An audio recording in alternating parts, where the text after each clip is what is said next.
everyone, very good morning. Welcome to my channel, welcome to my another vlog. আজ 21 September, এখন বাজছে সকাল 9টা। আজ শনিবার। আমি ঘুম থেকে উঠে ফ্রেশ হয়ে গেছি। এবার ব্রেকফাস্ট করে স্নান করে তারপর অফিস যাব। আজকে তো অফিসও আছে, তো আর প্রচণ্ড গরমে ঘুম ভেঙে গেছে। তো এবার নিচে যাব, ব্রেকফাস্টের কি ব্যবস্থা আছে বা কি করব সেটা দেখব।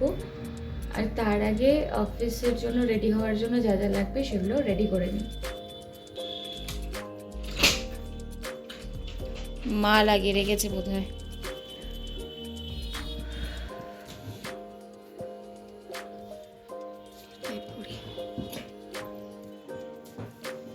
আমি একদম রেডি হয়ে গেছি অফিসের জন্য। আর আজকে একদম চুলটা ছেড়ে যাওয়ার মতো অবস্থায় নেই, এত গরম। অন্যদিন তো চুল ছেড়ে যাই, তবে আসার সময় এতটা গরম লাগে না, তখন আমি বেঁধে নিই। আর আজ সেটার একদমই উপায় নেই, তো সেই জন্য এইভাবেই যেতে হচ্ছে। রেডি হয়েছি আর ঘেমে যাচ্ছি। তো ঠিক আছে, এবার বেরোই।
ডাক্তারের সাথে আজকে যা কথা বলার বা যা জিনিস আছে সব তো হয়েই গেছে।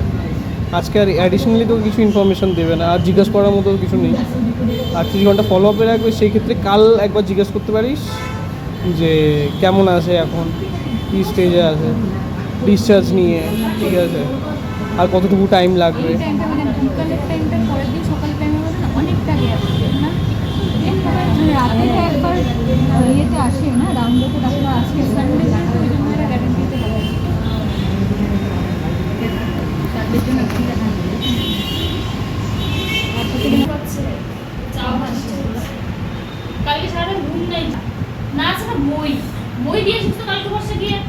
পেপার দিয়ে আসবো, বই দিয়ে আসবো।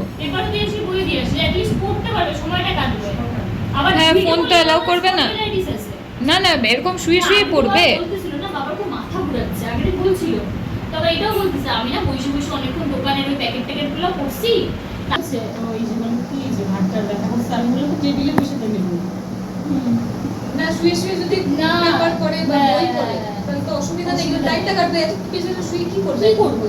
ফোনটা এলাও করতে পারছি না। বই লিখতে বসে গিয়ে বলে কি আমাদের এটা ফোনটা হার্ট করে দেয়। ডাক্তার মুখ বলবে না আমাদেরকে ফোন কাটতে। না, ফোন উচিত না। আমি অনেক বই নিয়ে আসবো, যেটা ইচ্ছে সেটা পেপারটা মাস্ট সকালবেলা। তাহলে সকাল সকাল গিয়ে পেপার দিয়ে আসতে হবে, মানে 11টার সময় পেপার খাওয়া হবে। পরের দিন আন্টি এসেছিলেন এবং মাসিরাও এসেছিলেন ফালাকাটা জলপাইগুড়ি থেকে। আর যেহেতু ইন্ডিভিজুয়াল ভিডিও দেওয়াটা পসিবল হয়নি সেই সময়, তো সেই জন্য সব প্রত্যেক দিনের ভিডিও একসাথেই মার্জ করে দিলাম।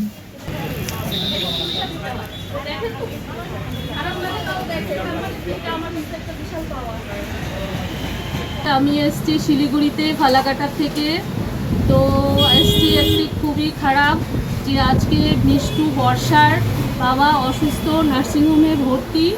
তো আমাদের শুনে খুব কষ্ট পেয়েছি। তো যাই হোক, কালকে আসতে পারিনি, আজকে এসছি। আজকে অনেকটা ভালো আছে, দেখে ভালো লাগলো।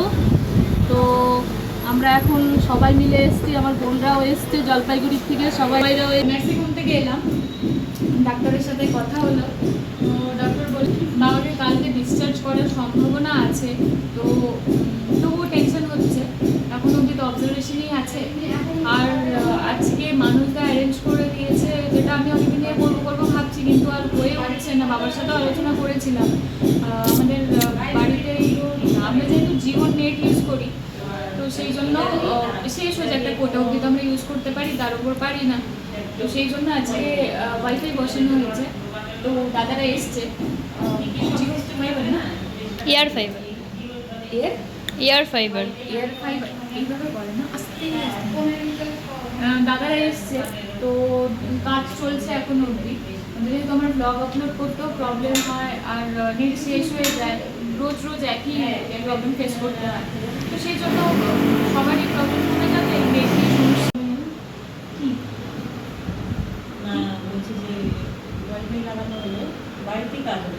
কিছু মনে করো না। হ্যাঁ, আমি ওরকম করে বললাম হঠাৎ করে, আমি রাত করে আসলে চলে আসছি, সেই জন্য আমি আসলাম। রাত করে চলে আসছি, কেমন কেমন ভাবে বললি বলে আমার না খুব, আমি টেম্পার লস কষ্ট পেয়েছি।